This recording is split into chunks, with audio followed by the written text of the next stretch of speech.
তো চলো করছি হচ্ছে ফুলকপিটা লাল লাল করে ভেজে রেখেছি, আর ফুলকপিটার মধ্যে দেব হচ্ছে একটু ফোড়ন, বেশি দেব না কারণ সবাই ফোড়ন খায় না।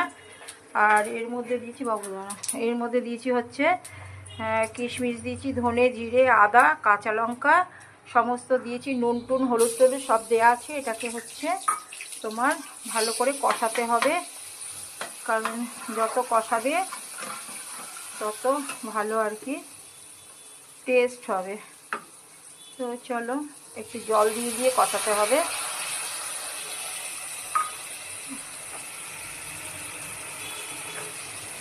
তো এটা কষানোর পরে হচ্ছে ফুলকপিটা দিতে হবে। তোমরা বলেছো সবাই ভিডিও বেশি বড় করবে না, কিন্তু তাও আমি স্কিপ করে করছি। এটাকে তেলটা বেরিয়ে আসুক, দিয়ে এসে তারপরে এটা দিয়ে আমি হচ্ছে এটা কষিয়ে তারপরে এটা দেব।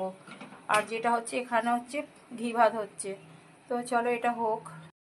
তো চলো এটাই হচ্ছে তোমার হয়ে গেছে। এটা এর মধ্যে একটু চিনি দেব অল্প করে, কারণ অনেকেরই চিনি খাওয়ার অসুবিধা আছে, তো চিনি খাওয়াটা জন্য অল্প দেব। আর এখানে দেব হচ্ছে তোমার ঘি, ঠিক আছে, মোটামুটি তোমরা কম বেশি দেবে। তো এখানে দিলাম আমি ফুলকপির মধ্যে একটু ঘি দিলাম, যেটা দেব একটু কাঁচা লঙ্কা দিয়ে দিলাম। কাঁচা লঙ্কা অনেকেই হচ্ছে খেতে ভালোবাসে, আমি যেটা ভালোবাসি। তো এটা হয়ে গেল, আর এটা হচ্ছে আর একটু কষাবো। কষালাম, কষানোর মাই গড,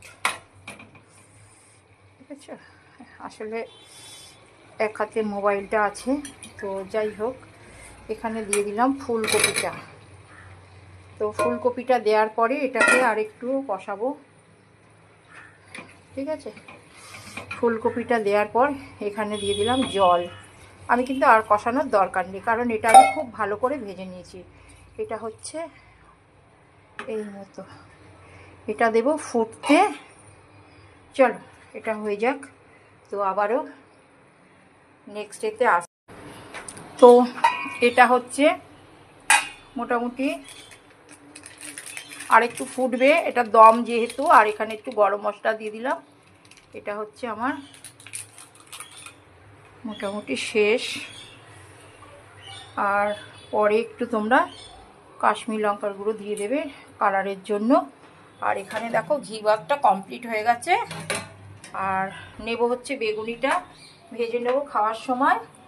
আর এখানে হচ্ছে বেসন আর একটু কর্নফ্লাওয়ার ফেটে রেখেছে, একটু চাট মশলা দেব। তো হয়ে গেল আমার, এটাকে ভাজবো খাওয়ার সময়, আর এটা হচ্ছে পরে, ঠিক আছে। তো টাটা বাই বাই।